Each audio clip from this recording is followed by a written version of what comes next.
আজকে আমরা ব্যাকরণের যে চ্যাপ্টারটা পড়ব সেটা হচ্ছে কারক ও অকারক সম্পর্ক। এই কারক ও অকারক সম্পর্ক এই চ্যাপ্টারটা একবার তোমরা ক্লাস 7-এ পড়বে, আবার কিন্তু তোমরা আবার ক্লাস 10-এও পড়বে।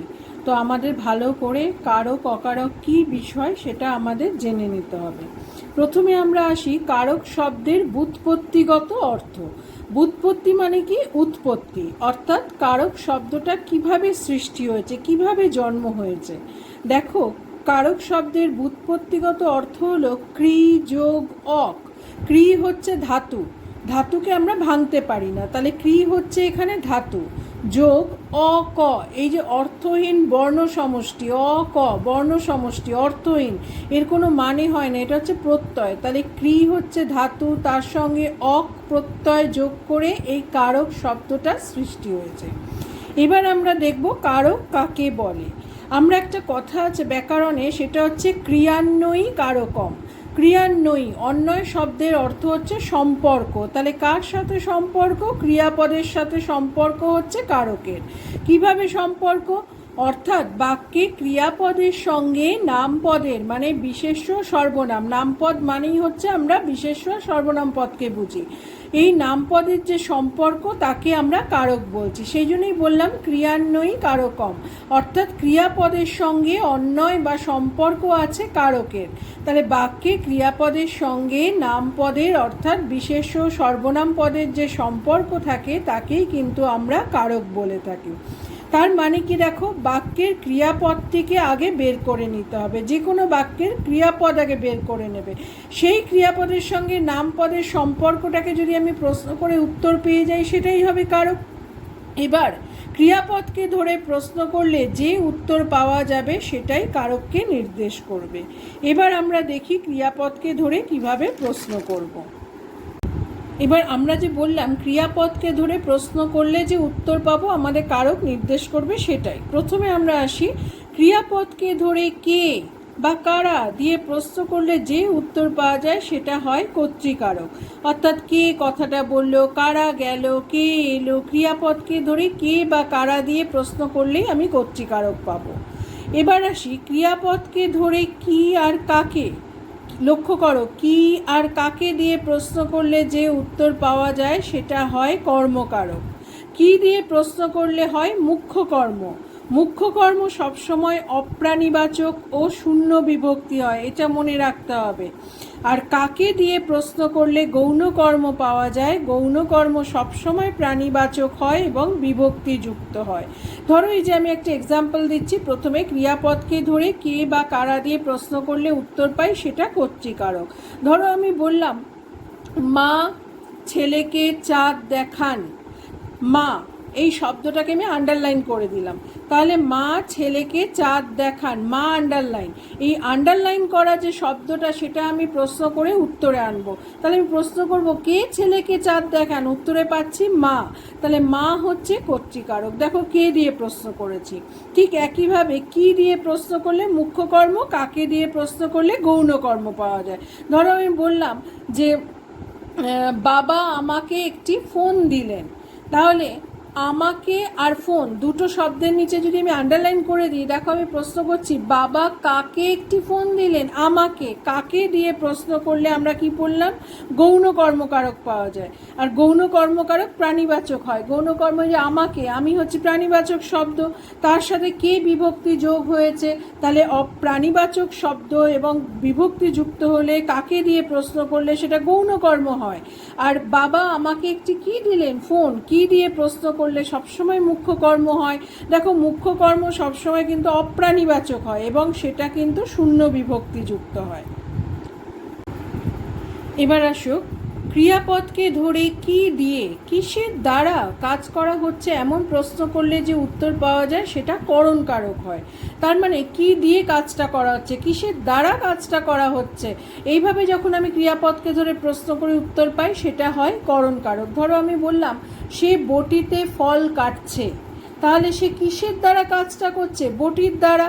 তাহলে বটিতে হচ্ছে এখানে করণকারকে তে বিভক্তি। এবার আসি ক্রিয়াপদকে ধরে কিসের জন্য, কিসের উদ্দেশ্যে, কিসের তরে, তরে মানেও জন্য, কিসের নিমিত্ত, নিমিত্ত মানে জন্য ইত্যাদি দিয়ে প্রশ্ন করলে নিমিত্ত কারক পাওয়া যায়। অর্থাৎ আমি যদি বলি যে সে শিকারের জন্য গেলেন, তিনি শিকারের জন্য গেলেন, তাহলে দেখো কিসের জন্য গেলেন, শিকারের জন্য। এইরকমভাবে কিসের জন্য, কিসের তরে, কিসের উদ্দেশ্যে এরকমভাবে প্রশ্ন করলে ক্রিয়াপদকে ধরে যে উত্তর পাই সেটা হয় নিমিত্ত কারক। ক্রিয়াপদকে ধরে কোথা থেকে, কোথা হইতে বা হতে ইত্যাদি দিয়ে প্রশ্ন করলে যে উত্তর পাওয়া যায় তাকে অপাদান কারক বলে। তার মানে কোথা থেকে, কোথা হইতে, গাছ থেকে আম পড়লো, টেবিল থেকে বই পড়ে গেল, তো এরকম সে বিলেত থেকে ফিরলো, তাহলে কোথা থেকে, কোথা হইতে ইত্যাদি দিয়ে প্রশ্ন করলে হয়ে যায় অপাদান কারক। পরের কারকটা দেখো, ক্রিয়াপদকে ধরে কোথায়, কখন অর্থাৎ স্থান, কাল, বিষয় ইত্যাদি দিয়ে প্রশ্ন করলে অধিকরণ কারক হয়। অর্থাৎ বনে বাঘ থাকে, কাল দুপুরে তাকে দেখেছি, দেখো বনে হচ্ছে স্থান, একটা জায়গা বোঝাচ্ছে, তাহলে অধিকরণ কারক। কাল দুপুরে তাকে দেখেছি, তাহলে কখন দেখেছি, দুপুরে, তাহলে এটা একটা কাল বা সময় বোঝাচ্ছে। সে অঙ্কে ভালো, অঙ্ক একটা বিষয়, তাহলে এখানে হচ্ছে বিষয় অধিকরণ বোঝাচ্ছে। তাহলে স্থান, কাল, বিষয়, কোথায়, কখন ইত্যাদি দিয়ে প্রশ্ন করলে যে উত্তর পাওয়া যায় সেটা হয় অধিকরণ কারক। তাহলে আমরা কারক কয় প্রকার ও কী কী দেখলাম? কারক হচ্ছে 6 প্রকার: কর্তৃকারক, কর্মকারক, করণকারক, নিমিত্তকারক, অপাদান কারক এবং অধিকরণ কারক। কারক পড়তে গেলে আমাদের আরেক দুটি বিষয় নিয়ে আমাদের আরও ভালো করে বুঝে নিতে হবে। সেটা কি? বিভক্তি এবং অনুসর্গ। প্রথমে আমরা বিভক্তি বুঝি। যেসব অর্থহীন বর্ণ বা বর্ণ সমষ্টি শব্দের সঙ্গে যুক্ত হয়ে শব্দকে পদে পরিণত করে বা বাক্যে ব্যবহারের যোগ্যতা দান করে তাকে বিভক্তি বলে। আমরা উদাহরণ দিয়ে বুঝি, তাহলে দেখো সোজা হয়ে যাবে বিষয়টা। প্রথমে দেখো আমি বললাম একটা বাক্য, রামের বাড়িতে আজ পুজো। ঠিক আছে, আন্ডারলাইন করে দিয়েছি, দেখো রামের আর বাড়িতে। রাম হচ্ছে, ভেঙে নাও, রাম হচ্ছে একটা শব্দ, দেখো ব্র্যাকেটে আমি লিখেছি, তার সাথে দেখো এর যোগ হয়েছে, এরটা হচ্ছে বিভক্তি, যেটাকে আমি লিখেছি অর্থহীন বর্ণ সমষ্টি, এর কোনো মানে হয় না, তাই অর্থহীন বর্ণ সমষ্টি, এটা হচ্ছে বিভক্তি। রাম হচ্ছে শব্দ, এর হচ্ছে বিভক্তি, মিলে দেখো পদ হয়েছে রামের। তাহলে বিভক্তি হচ্ছে একটা অর্থহীন বর্ণ সমষ্টি যেটা শব্দের সঙ্গে যুক্ত হয়ে সেই শব্দটাকে পদে পরিণত করছে, আর তখনই সেটা আমরা বাক্যে ব্যবহার করতে পারছি। বাড়িতে, বাড়ি হচ্ছে একটা শব্দ, তার সাথে তে হচ্ছে অর্থহীন বর্ণ বা বিভক্তি, যেটা শব্দটার সাথে যুক্ত হয়েছে, হয়ে দেখো শব্দটাকে পদে পরিণত করেছে বাড়িতে, তখন সেটা বাক্যে ব্যবহার করা গেছে। যদি আমি বলতাম রাম বাড়ি আজ পুজো, এটা কিন্তু বাক্য হতো না, কারণ সেখানে বিভক্তি যোগ হয়নি। শব্দগুলোকে আগে পদে পরিণত করতে হবে, তবে না সেটা বাক্যে ব্যবহার করতে পারবো। তাই রাম শব্দ, তার সাথে এর বিভক্তি যোগ হয়ে রামের পদ হয়েছে। বাড়ি হচ্ছে শব্দ, তার সাথে তে বিভক্তি যোগ হয়ে বাড়িতে হয়েছে, তবে দেখো আমি বাক্যে ব্যবহার করতে পেরেছি, তবেই সেটাকে আমরা অর্থহীন বর্ণ বা বর্ণ সমষ্টিকে যেটা শব্দের সাথে যুক্ত হয়ে শব্দকে পদে পরিণত করছে তাকে আমরা বিভক্তি বলছি। এবার অনুসর্গ। অনুসর্গ মূলত শব্দ বিভক্তিরই কাজ করে, তবে এরা শব্দের পরে আলাদাভাবে বসে। দেখো রামের, রামের সাথে যোগ হয়ে এর একসাথে শব্দের সাথেই যুক্ত হয়েছে, কিন্তু অনুসর্গ শব্দের সঙ্গে যুক্ত হয়ে থাকে না, এরা আলাদাভাবে বসে। এরা মূলত অব্যয়, এদেরকে পরসর্গ বা কর্ম প্রবচনীয় বলা হয়ে থাকে। যেমন সে ছুরি দ্বারা ফল কাটছে, দেখো দ্বারা, এটা কিন্তু ছুরির সঙ্গে এক মাত্রায় নেই, আলাদা একটা অব্যয় দ্বারা। এই অব্যয়টা কিন্তু আলাদাভাবে বসেছে এবং শব্দ বিভক্তির কাজ করেছে, দ্বারাটা হচ্ছে এখানে অনুসর্গের কাজ করেছে। এবার আমরা অকারক শিখব। অকারক মানে যা কারক নয়। তাহলে অকারক কয় প্রকার? 2 প্রকার, সম্বন্ধ পদ এবং সম্বোধন পদ। কেন আমরা এবার সম্বন্ধ পদকে কেন আমরা অকারক বলছি সেটা আমরা দেখে নিই। বাক্যে ক্রিয়াপদের সঙ্গে নামপদের যখন প্রত্যক্ষ সম্পর্ক থাকে না, সম্পর্ক থাকে অন্য নামপদের সঙ্গে, তখন তাকে সম্বন্ধ পদ বলে। আমরা দেখলাম বাক্যে ক্রিয়াপদের সঙ্গে নামপদের সম্পর্ককেই কারক বলছি, কিন্তু এখানে দেখো বলছি বাক্যে ক্রিয়াপদের সঙ্গে নামপদের প্রত্যক্ষ সম্পর্ক থাকে না, সম্পর্ক থাকে অন্য নামপদের সঙ্গে, তখন তাদের সম্বন্ধ পদ বলছি। যেমন দেখো মোচার চপ খেতে চমৎকার, আমি যদি প্রশ্ন করি কি খেতে চমৎকার, তোমরা বলবে চপ খেতে চমৎকার, মোচা কিন্তু নয়।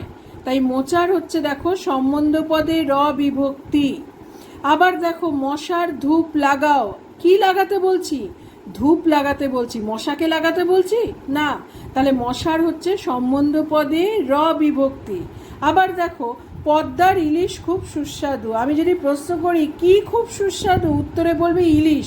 পদ্মা সুস্বাদু তো নয়, তাহলে পদ্মার হচ্ছে সম্বন্ধ পদে র বিভক্তি। এ রোগের ওষুধ নাই, কি নাই? ওষুধ নাই। রোগকে কি বলা হয়েছে? নেই, ওষুধের কথা বলা হয়েছে। তাই রোগ হচ্ছে সম্বন্ধ পদে এর বিভক্তি। তাহলে সম্বন্ধ পদে মনে রাখবে তিনটে বিভক্তি হয় সবসময়। কি কি? র, এর, দের, এই তিনটে বিভক্তি সবসময় যুক্ত হয়ে থাকে সম্বন্ধ পদে। এবার আসি আমরা সম্বোধন পদ। এটা হচ্ছে অকারক। যে শব্দ বা শব্দগুচ্ছের সাহায্যে কাউকে সম্বোধন বা আহ্বান করা বোঝায় তাকেই বলে সম্বোধনবাচক পদ। অর্থাৎ যেমন দেখো বাবা, এদিকে একবার এসো তো, আমি কাকে সম্বোধন করে কথাটা বললাম? বাবাকে। তাহলে বাবা হচ্ছে সম্বোধন পদ এবং বাবা হচ্ছে শূন্য বিভক্তি। মাঝি, আজ কতদূর যেতে পারবি? কাকে সম্বোধন করে কথাটা বললাম? মাঝিকে। তাহলে মাঝি হচ্ছে সম্বোধন পদ শূন্য বিভক্তি। সম্বোধন পদে সবসময় মনে রাখবে শূন্য বিভক্তি হয়। তাহলে যে শব্দ বা শব্দগুচ্ছের সাহায্যে কাউকে সম্বোধন বা আহ্বান করা বোঝায় তাকেই আমরা সম্বোধনবাচক পদ বলি। মা এক গ্লাস জল দাও তো, কাকে সম্বোধন করে কথাটা বললাম? মাকে।